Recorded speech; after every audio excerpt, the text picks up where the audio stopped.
Welcome to A Lunch with Biggie, a podcast about small business and creatives sharing their stories and inspiring you. My guest today has been he's been making bad jokes into physical objects since 2006. I knew him originally as Seibei, but now he's the co-owner of Hello Comics and also the creator behind Things by Dave. Please welcome my friend, Dave Murray. What's going on, Dave? Hey, what's up, Biggie? Thanks so much for having me on, man. I appreciate it, man. Thanks for coming on, having a little lunch break with me. I really appreciate it. I always like to start off with, what's your go-to lunch or sandwich? Oh, man. I've been really hyped on, do you know George Motz with Hamburger America? Yeah, so I saw a video of him making the onion burger, and I was just like, I got to try this. And we had those for dinner last night, and I'm just a huge fan. Like, it's so easy if you have any kind of like flat top cooking situation. That's good. Honestly, I'm a real basic dude. I'm a big Jimmy John's guy. There's like a Jimmy John's on the way between here and our shop, between my house and our shop. And so I'm a number 10 Hunters Club, like maybe once a week. Like I eat there a foolish amount. Okay. There's nothing wrong with that. It's funny because like a lot of people will ask me, they're like, well, do you eat at like the fast food sandwich places too? I was like, yeah, we have a Jersey Mike's around the corner and I usually will go there, or we have a Wawa. We'll hit one of those whenever we can. Yeah, you really can't go wrong with that. So I definitely, I definitely get it. I make obviously my own stuff at home as well, but I totally get that. I will say I'm selfishly been wanting to chat with you for a while now because, and we'll kind of go through the story of you kind of like, being able to go. But, I've known you before I even started Deli Fresh Threads in 2012. You started Seibei. I think it was like in 2006 you started Seibei. Something like that. Yeah. Something in that ballpark. So and I'm actually wearing one of my all-time favorite shirts, which is Sandwich Dino, which is, make me a sandwich, which is one of the things that I think I even told you when I first started that I never wanted to make a shirt that says make me a sandwich because I would feel it's sacrilegious to this shirt. That's how much I appreciate it. You're too kind, man. But I wanted to talk about, a little bit during like a sandwich break version of it, of kind of like where the idea of kind of going from, because you've gone through some iterations in the sense of, you've done, a variety of things, from everything from like starting Seibei, and you can tell people a little bit about that, to then how it's kind of morphed to you and Kate, your wife, opening up, Telegraph Art and Comics, which then later ended up becoming Hello Comics, which is great. But then at the same time, you then kind of came back and now are doing back the Things by Dave.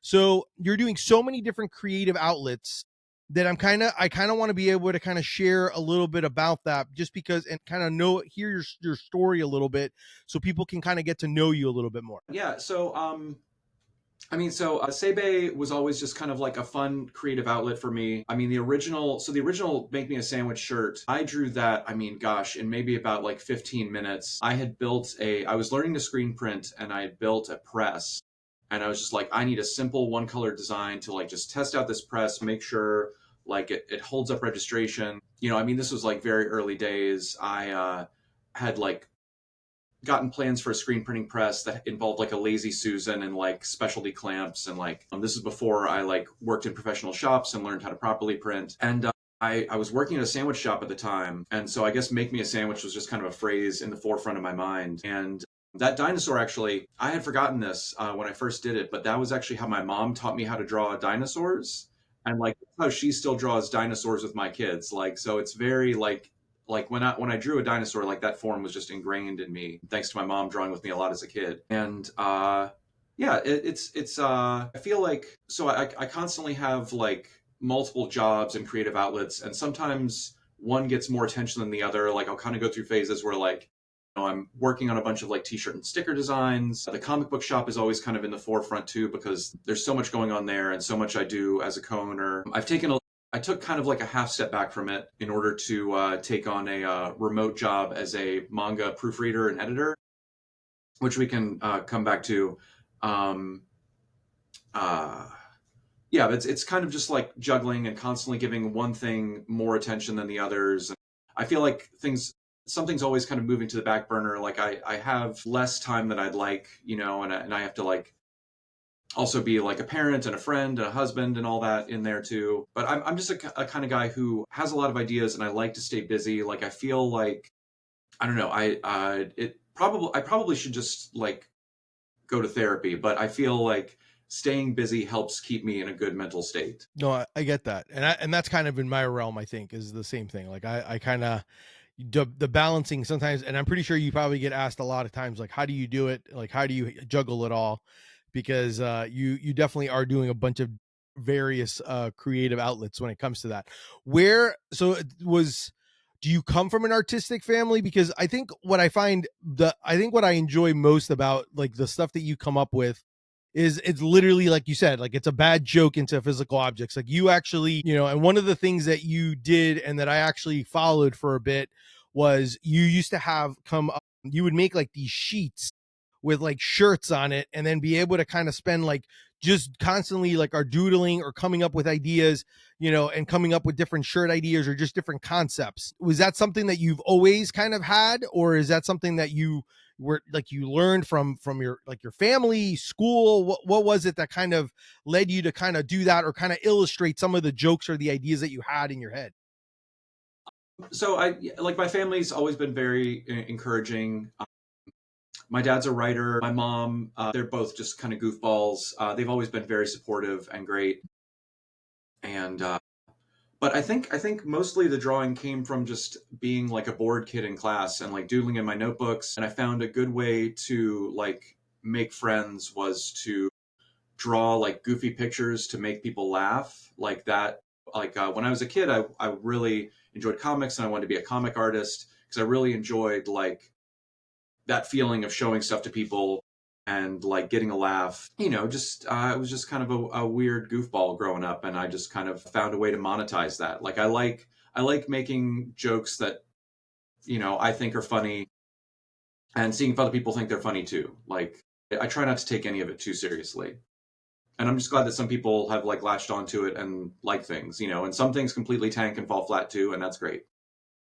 Yeah, that's got to be a tough one. I mean, especially, I mean, you're screen printing your own stuff now, right? Before you had you for there was, I know you've evolved where you were screen printing your own stuff, and then at one point I think you had folks screen print for you, and now you're screen printing again. So it makes it a little bit easier when you have, when if things don't go as maybe not as successful or as popular as you thought they would be. Yeah, yeah, absolutely. Yeah, so I just kind of so I worked in a professional shop for, gosh, I mean, I think between the three shops I worked in, this is just because we moved around, not because I was like getting fired by shops. I think between the three shops I worked in, I worked as a professional screen printer or in the art department or the sales department of screen printing shops for about 10 years, just as while my wife and I were moving around. And so for a while, I would have situations where, like I used to work for this really great shop in New York, American Icon. Well, actually, yeah. All the shops I've worked with have let me use their presses to some degree. But there was a while around like maybe like 2008, 2009, where I was working at American Icon and I was really focusing hard on Seibei, and they had these great automatic presses that they would let me use. And so I would sometimes pull all nighters there. Like the shop would close at 6. I'd stay till like midnight just cranking out my own stuff, like really ambitious, like 5 to 7 color designs. They use This was the shop that first introduced me to discharge printing, which I love. And then we moved to California. I was working at Forward Printing, and their presses were like super super high level. So I would just print my stuff through them with like an employee discount because the shop was kind of too much for one person to manage like by themselves. So like I didn't have like an after hours printing situation with them. But yeah, I'm working out of a community studio now called Infinite Repeats, and it's great. One of the guys that runs that place is really into like non-toxic processes, so I've been encouraged to muck about with water-based inks more. So I'm learning a lot of that, and it's just like a really great community of artists that works out of there. And I'll usually duck in like for a couple hours, 2 or 3 times a week, like after dropping the kids off at school or whatever. I'll duck in there, I'll do a little printing, reclaim some screens, and then head out. And that's nice because it keeps things very casual. I can do like 5 of a design if I really want to. Like I don't have to do any kind of minimum quantity. But I do love hiring stuff out too. Like there are a lot of great shops out there that do great work. Yeah. What led you, what I was always kind of curious, what led you and your wife Kate to to co-own and open up Telegraph Art and Comics, which I know obviously has evolved to now Hello Comics, but let's first get to that point. Let's first talk about the how what made you decide to do Telegraph Art and Comics. Well, yeah, absolutely. So my wife and I were living in Oakland, California at the time. We were both working at a screen printing shop, but all of our family was back here in Charlottesville, Virginia, and we were engaged. We were kind of thinking about like what's next. And we've been dating a long time. From an early time in our relationship, marriage was always our plan. But when we finally like set a date to get married, we were like, okay, where do we want to raise kids? We want to be with near our family. We want our kids to have like their grandparents in their lives. So we were like, let's move back to Charlottesville, Virginia. What are we going to do there? Like, do we want to work in screen printing? Um, what do we want to do? And Kate had been for years coming with me to shows to help sling T-shirts, and we worked like this wide variety of shows. We'd work like Renegade Craft Fair was always the big one for us, but we worked, especially in California, lots of little comic shows. So there was Ape was a really cool show out there, the Alternative Press Expo. We worked, I think SF Zine Fest was one where we had a booth and I sold like T-shirts and zines and stuff. And we had gotten to know all these great comic artists and illustrators. So when we were thinking about the next step, we were sitting in like a dining area at a Whole Foods on Telegraph Avenue in Berkeley, and we were like, "What's next?" And I said, "Well, maybe we could do like a gallery. There's this great art gallery scene in Charlottesville that we had both loved, and we loved the retail gallery model that a lot of places. The one in the forefront of our mind was Giant Robot, who had a place in New York City and has one in Los Angeles. Still an amazing shop, and they had this like retail space with like very curated selection of like books and toys and apparel, and they'd had a gallery space where they'd show off all these great artists. Um, and we were like, well, maybe we could do that. And we have this great roster of comic artists and illustrators that we've met over the years, like working these shows, like friends we can, maybe con into doing pieces with us, and we know screen printing. So maybe we can do a gallery space with shows, and we can sell things by the artists we work with. So when we initially came up with the plan, it was actually just called Telegraph Gallery. It wasn't Telegraph Art and Comics, and Telegraph was like a placeholder name because we came up with it on Telegraph Avenue. We were like, well, if we think of something better, we'll make it something better. And it started off, maybe 80% gallery, 20% bookstore. We were like, well, we'll sell alternative comics by like these comic artists we're working with. And when we opened up, people were like, oh man, this is great. It's great to see another comic store in town. Because the only other option was this very good comic store. Actually, the shop where Kate bought her first comic as a kid, this shop called Atlas Comics, but they were very focused on, the superhero stuff. So we kind of we didn't want to directly compete with them. So we tried to fill in the gaps. We did like indie stuff. We started doing kids books because of the area we were in was like this downtown pedestrian tourist area. And so we started doing that, and we sold a decent amount of prints and art objects and stuff. But the thing that was kind of making more and more money was the book side of it. And so we kind of pivoted towards where the money was. You have to do that to stay in business. And we really found ourselves enjoying it. And then people were coming to us and saying like, oh, hey, can I start doing subscriptions through you guys? Hey, can I get like, Batman, Superman, Saga, all that. And so we were like, okay, we don't want to step on the toes of this other shop, but like there was enough physical distance between us that we figured, we could be like friendly competition. And so we started selling more and more comics, and the art gallery thing kind of receded. And we sold more and more books. Eventually, we moved to a second location. So this area we were in, it's this downtown pedestrian mall in Charlottesville called the Downtown Mall, and we were on a side street of it, and we didn't get a lot of foot traffic. And then this space opened up, this very weird little space that we're still in now, shaped almost like a bowling lane, like just very long and narrow. But we figured we could make it work with a bookshop. And so we went onto there, and our business pretty much tripled overnight because we were Wow. finally getting foot traffic. People were coming by the shop. When we first opened, if it was a rainy day, because it was a pedestrian mall, there'd be rainy days where no one would come in.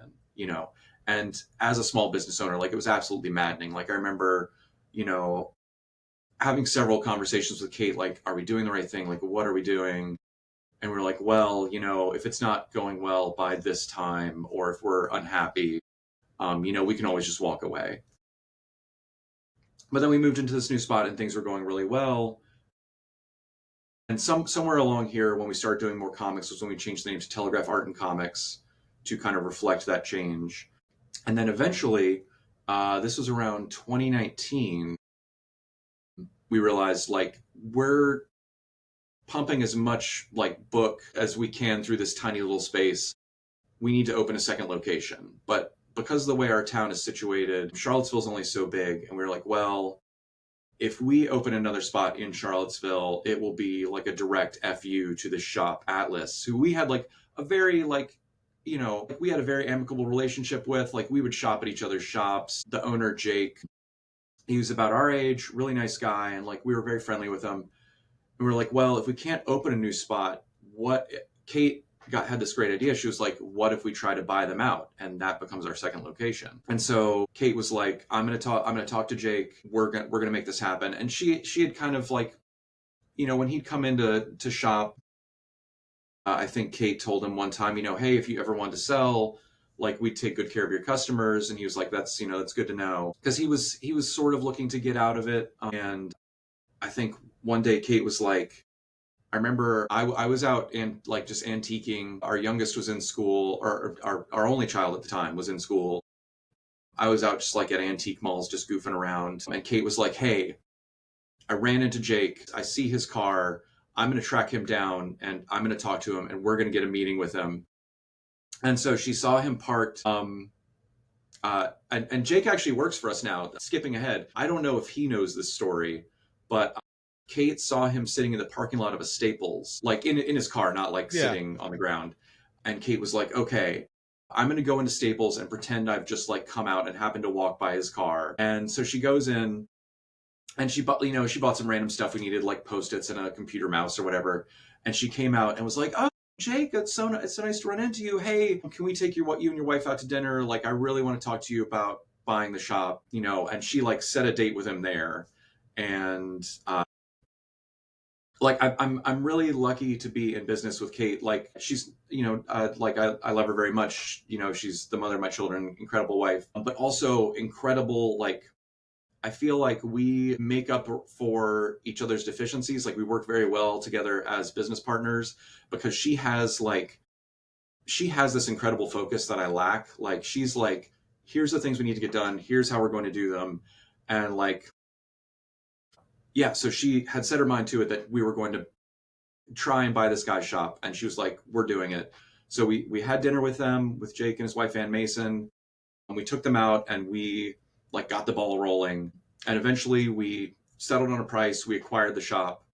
And so we suddenly had the second location and we had to learn a lot of things really quickly because we were dealing with like all the old school collectors in town, all the big superhero guys. And Jake stayed on for a while to kind of help us with the transition. Like it was very friendly. Jake wanted to go back to school. He was very happy to get out of the business. And that was when, comics definitely became the forefront. Yeah. And then in 2021, 2022, we were like, all right, I think we need a rebrand. We need, it's been about 10 years we've been in business. And Hello Comics, I actually got the idea for the name from the Beastie Boys album Hello Nasty. Okay. Because apparently, if I remember correctly, I may be getting the story wrong, but there was like a record company or something called like Nasty Records or something. And when the main receptionist answers the phone, she'd go, Hello Nasty. And they just thought that was a cool phrase. And so they made that the title of the album. And I was like, oh, well, Hello Comics would be like a sick way to answer the phone because it's just like, Yeah. Hello Comics. And, it's a friendly greeting. No one had a trademark. There were no shops called Hello Comics. Because you do find, I mean, there are over 3,000 comic shops in the US, something like that, officially. There are probably plenty more that like sell comics secondhand that aren't on the records of like being with like the main comic distributors. But no shops, you'll find shops often repeat names.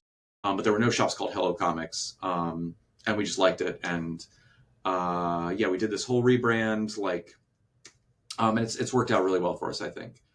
It sounds like Kate is creative, but also Kate keeps you focused, which allows you then to be the one that goes squirrel and then come up with the idea and like do your thing. I'm kind of curious, how much has she helped or influenced you? Because obviously you have Hello Comics, but then you Mhm. also do Things by Dave, Mhm. which is kind of like your outlet to be able to do a lot of like the screen printing and the stickers. How much does she help when it comes to that as part of the business? Like with Things by Dave, or Yeah. like so I sometimes ask her for help with that, which thankfully she says she enjoys. Mostly I've gotten her help with like advertising and like marketing stuff, because she's had to learn, like we've both had to learn so much of that for the comic shop, but she's really taken the lead on like, doing like ad retargeting and like all this other stuff, promoting like the online aspect of our comic shop. So yeah, I ask her for help with like a lot of like nuts and bolts business stuff, and I do run ideas for shirts by her. Like I remember we were the Weed Limit 69 design. We were driving the family to the beach, and we passed by a speed limit sign, and I was like, Kate, I just had was probably the dumbest idea for a shirt in my life, but I wanted to run it by you. I was like, what about like a shirt that said "We Limit 69"? She's like, no, that's great, you got to do it. So she's very funny and very creative, but Things by Dave is just usually typically me just like noodling around and making jokes. So for when she's helping with that, it's usually more of like the real world business aspect, like accounting and bookkeeping and advertising. Can we talk about that creative process, of how you come up with some of the things that you've come up with and how you either keep it together in the sense of like, do you illustrate it? Is it like you just do a doodle? Are you still doing the idea of like you giving yourself a certain amount of time and every few minutes sketching different Mhm. concepts? Tell me a little bit about that creative process that you go through to kind of put stuff idea down to paper, or ideas come up. Where do you put them? What do you do with them? How do you how does it become an idea to from idea to actual product or concept? Yeah, so I don't do the like the t-shirt pages anymore, just because like I should probably go back and revisit them, but for like after a while it started to feel too much like work and too much pressure, and like it wasn't fun. Any way of drawing or idea creation, once it stops being fun, I just abandon it, because I feel like my best work comes when I'm just genuinely having fun, and like sometimes if I can get like if I can think of like one specific friend, not the same friend every time, but if I'm just like, oh, like if I'm trying to make like one friend of mine laugh, then I find that that's like my purest work. But I find a lot of my best. So, um, our kids are during the school year, our kids go to a school and a daycare that's about like a 20-30 minute drive from our house. Just because of like where we're situated in town, we live in kind of a weird area. So I spend a lot of time in the car. Like my wife and I share driving duties. Um, each of us is probably averaging about an hour and a half in the car a day. And so I have like a lot of time inside my own head, and I see the backs of a lot of cars just driving around. So like just weird ideas will pop into my head, and then later I'll sit down and draw. Like I have a little like note-taking app on my phone, or so sometimes if like an idea comes to me and I'm just out and about, I'll just put a note to like draw something later. But I usually carry around like just like a little like Moleskine notebook, like something that fits in a pocket.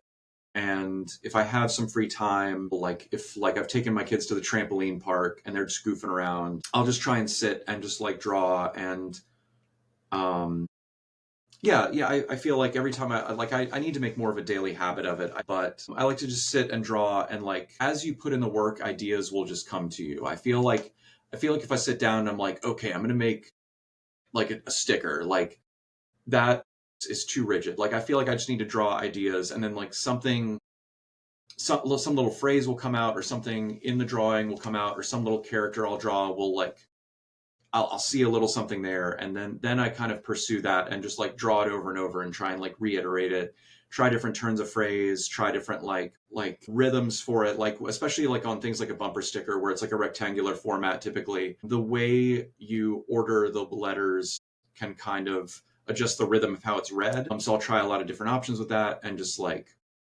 yeah, just drawing the same stuff over and over and kind of seeing what sticks. Yeah.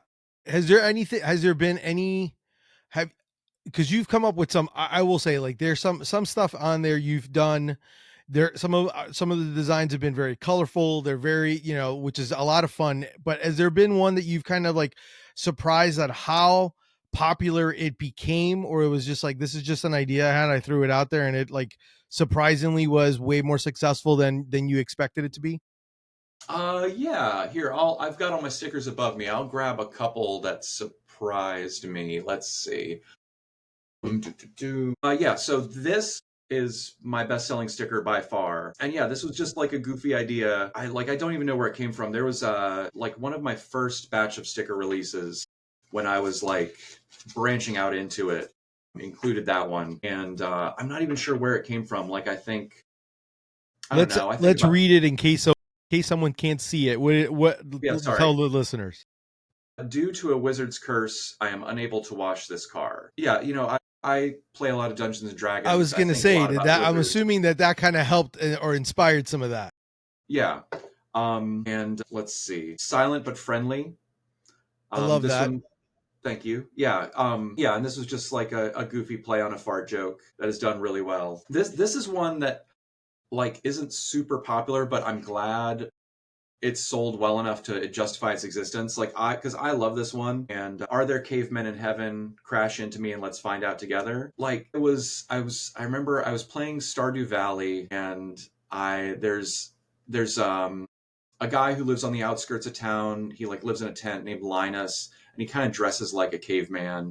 And so I was just joking with my wife like one day, like, why can't you romance the caveman in Stardew Valley? You can romance everyone else. And I think the word caveman is very funny to me. Um, and yeah, so I that was just like a goofy joke that I'm glad enough people like it that it's actually sold. Um, so yeah, I don't know. It always surprises me if something does well because I'm like, I don't know. It's just very gratifying when jokes do take off. And there's some duds too, but I it's know always nice I know when people. one iteration or something in the very beginning that I saw quite a bit pop up was the "I'm fat, let's party" Mhm. shirt idea. That was always popular. Obviously, I did pick up from your website, from Things by Dave. I had to get the Hello comics just because did it was a nice little play on, the shirt is a play on fast food. So the Mhm. front of it obviously saying I'm loving it, the back of it looking like a Burger King, but it's Hello Comics. And obviously me being the sandwich guy that I am, I had to get this one, which is warning, driver is eating a fully loaded Italian sub, Thank you. Yes. which I appreciate, obviously, just because anything sandwich related, obviously I want to be part of. So Right I on. love that. What I wanted to kind of chat about the fact, because, and I know we kind of talked about the comics and then I kind of went to Things by Dave, but I wanted to go back because I know that you've been nominated, and you mentioned there's like 3,000 comic book stores, and I know that, and it's kind of like, I guess you guys would call it like the Emmys or the Oscars of it, Mhm. but you guys have been nominated. Hello Comics have been nominated. It's called the Will Eisner Spirit of Comic Retails. 2 years in a row been nominated for it, which obviously is no small feat when there's that many comic book stores.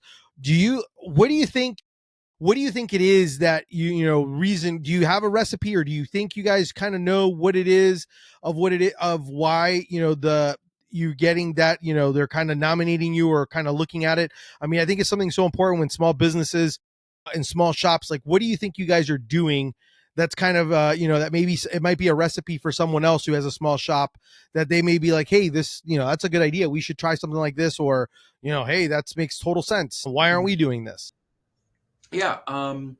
I mean, I, I think we're just getting better at the job over time. Kate and I were very self-taught as comics retailers. Neither of us had worked in a comic shop before. We both worked in retail and like kind of sales environments before, so we knew that. But so much of it we've just learned over time. I mean, I think a big key is hiring people smarter than you in some kind of aspect. I feel like everybody on our team now, like we've really like dialed in the hiring and firing process. Actually, I think a big game changer for us in like hiring employees was Big Bud Press and Lacey McAuliffe, right? Everybody knows them. And Lacey, she and her husband Philip, they're managing all these different locations all over the US. They've got a warehouse in LA. They're doing all this online business. They've got dozens and dozens of employees all over the place. And we had recently had like a couple of firings or a couple of hirings really go south for us. And I reached out to Lacey. I was like, Lacey, you've got all these people. You're doing all this. Like, how are you making sure you're bringing on the right people? And she introduced the concept of a test shift to us. So, like, as part of the interview process, you bring somebody on and you have them work a paid shift, like, see how they vibe with the team, see how they actually do in the environment. Because some people interview great and then flop. Some people don't interview that well, but in practice, they're actually really good. And so, we started doing test shifts, and that really helped us dial in like who was going to be a good candidate that we could like work with. And now we've just got like the best team. I mean, it's only, I think I want to say it's 6 employees that work with us now between 2 locations, because Kate and I are both putting in a lot of shifts as well. One of us is there pretty much every day, sometimes both if the kids are in school, or we can get a grandma to help out with babysitting. But yeah, it's really just having a good team, and like we have a really supportive community, and we try and just do a little better every day. We're really into fixtures and like just how the books are presented and how everything looks and like how things work in a sales environment, like, and what the customer experience is like. And I think we've just really just been dialing in like our processes and practices. And it's nice to be recognized for that. Yeah, the Will Eisner Spirit of Retail Award, it's like the one industry award for comic shops. Curiosity, do you guys still, obviously you do a lot of the mainstream comics, but are you still doing kind of like when you guys first started with like as Telegraph, doing a lot like working with independent comics as well, stuff like that as well? Oh yeah, absolutely. We love a lot of smaller press publishers, and we work with a lot of artists directly to buy comics that they've published from them to sell in the shop. We host signings and like author events. And sometimes it'll be like a big name. Like we had a signing with Brian Lee O'Malley that was awesome. Brian's an old friend, and like we'd kind of always had the idea for him to come and do a signing at the shop. And I mean, I think I'd been pestering him since like day one, and I'm very, very thankful it took, several years to finally happen, because I feel like we had finally become a shop that could handle hosting a Brian Lee O'Malley event. I think if it had happened earlier, we would have totally blown it. So it was nice that the Scott Pilgrim 20th anniversary happened last year, and that we got to be on that tour, and it went really well. But we also host like local artists. There's a lot of comic talent in Virginia, so it's really great to just be able to host people who are coming through. But yeah, we're still very indie minded too. But we love the big guys as well. But we like to think now that we have like all this superhero stuff and all this kid stuff and all this indie stuff. We feel like there's really something for everyone in our shop, which is very important. There's still this image of comic book shops being very like unwelcoming. Everyone thinks of like the comic book guy on The Simpsons and stuff, like very dismissive, very gatekeepy, and like we still have to fight against that image. So it's good to just be like welcoming and have something for everybody. I mean, I feel like it's just what you do in any kind of like retail service environment. Just hire good people, be nice to everybody, present the product at a good price, and do the best you can. That totally makes sense. What advice would you have for someone wanting to start something?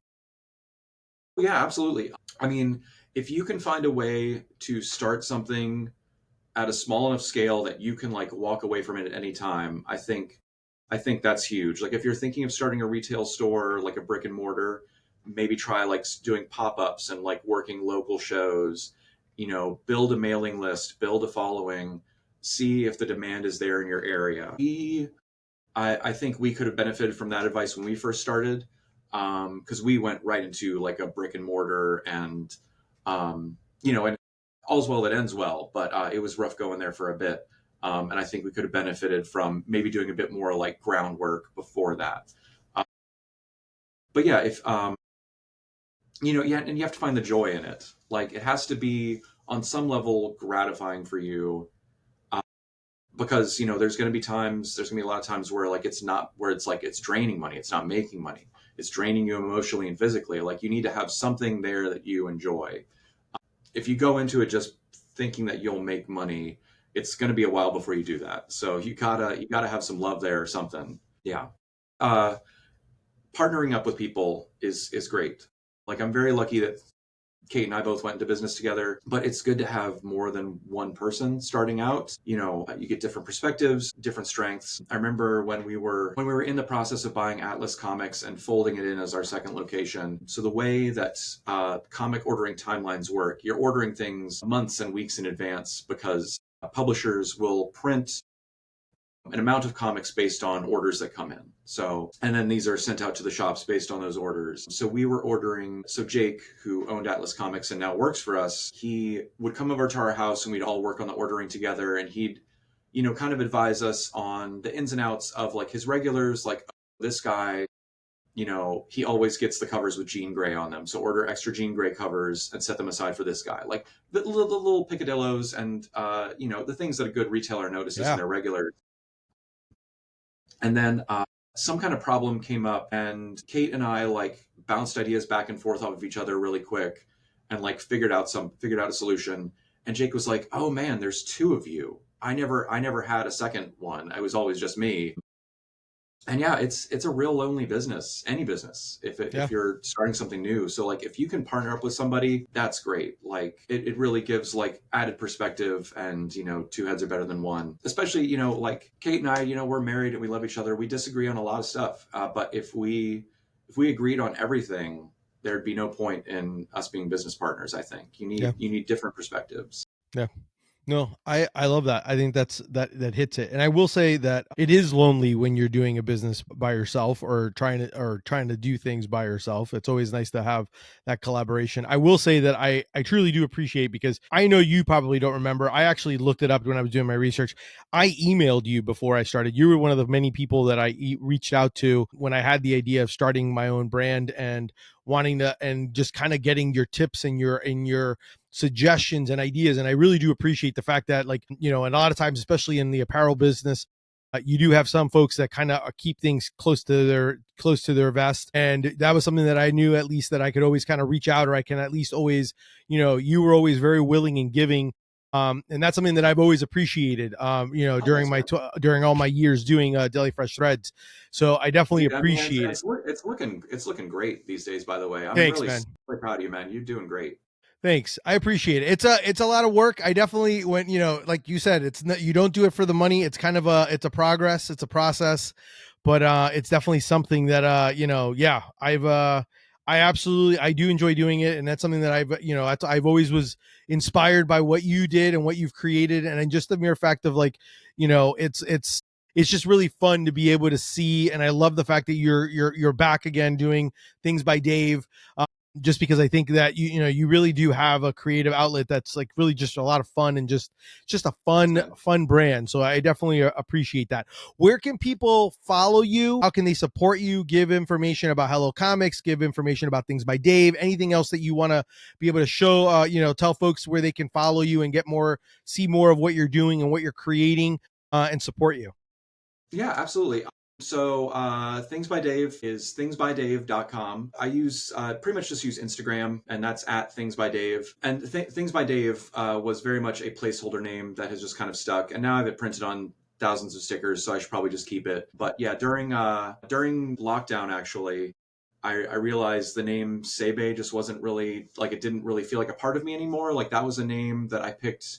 Um, from an old Japanese short story that I really liked, that I still enjoy, but like the name just didn't really vibe with me anymore. And so I was like, my name's Dave and I make things by Dave. Um, and So yeah, thingsbydave.com, at thingsbydave. The shops, Hello Comics, you can shop online with us at hellocomics.net. We're trying to get that .com, but somebody has been sitting on it. And we're on Instagram at Hello Comics VA, HELLOCOMICS VA. And we post new books that are out, stuff from events, things like that. And yeah, that's pretty much me. Yeah, I'm if I'm not proofreading manga or hanging out with my kids, I'm working on one of those two things, or playing Dungeons and I was going to Dragons. say, or Dungeons and Dragons. Yeah. Only a little bit, maybe once a week. That's always been. I mean, that's just goofing and telling a story with your friends. I Yeah, love man. that stuff. It's just a creative outlet. It's a creative outlet. It's a separation. I totally get it. Totally understand that. Dave, thank you so much for coming on, man, and spending some time with me during my Oh, lunch dude, break. it's so I nice to really get to chat with appreciate you, it. man. This is great. Congratulations on everything, and thank you for having me, man. Thank you. Thank you. That's our show for today. Thank you, Dave Murray, for being on from Hello Comics and Things by Dave. Definitely check them out. You'll see all in the show notes for you to be able to go look and do some shopping and check out everything that he has. If you enjoyed the show, make sure to subscribe, tell your friends, leave comments. If this episode inspired you in any way, share the episode. Have someone else that needs to hear the message. Sometimes it's not me. It's got to be someone from like a Dave to tell you the story of like what it is to inspire you to do it. If you enjoy my brand, come support Deli Fresh Threads. Thank you. Until next time, keep eating sandwiches and follow your passion.